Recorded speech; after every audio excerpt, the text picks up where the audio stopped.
In the small town of Willow Creek, there was a group of teenagers who ruled the school with an iron fist. They were known as the Populars, and they made life miserable for anyone who didn't fit into their exclusive clique. One girl in particular, Emily, was their favorite target.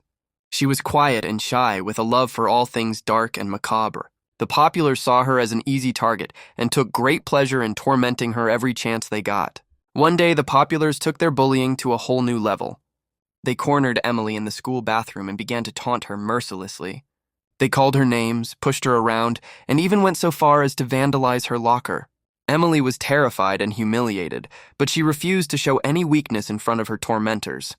As the bullying continued, Emily began to feel a strange sense of power building inside her. She started to have vivid nightmares of revenge and violence, and she couldn't shake the feeling that something dark and sinister was lurking just beneath the surface. The Populars, oblivious to the danger they were in, continued to push Emily to her breaking point.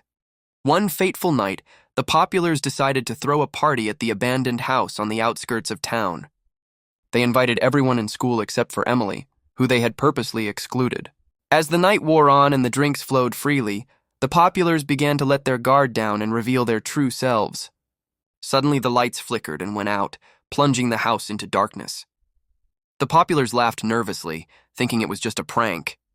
But then, one by one, they started to disappear. Screams echoed through the empty halls as the teenagers were picked off one by one, their bodies torn apart in a gruesome display of violence. When the sun rose the next morning, the only thing left of the Populars was a pool of blood and a trail of destruction.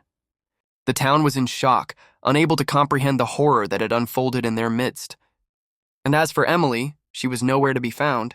Some say that she had finally snapped under the weight of the bullying and exacted her revenge in a fit of madness. Others believed that something far more sinister had taken hold of her, using her as a vessel for its own twisted desires. But one thing was for certain. The Populars had met their karma in the most horrifying way possible. And the town of Willow Creek would never be the same again.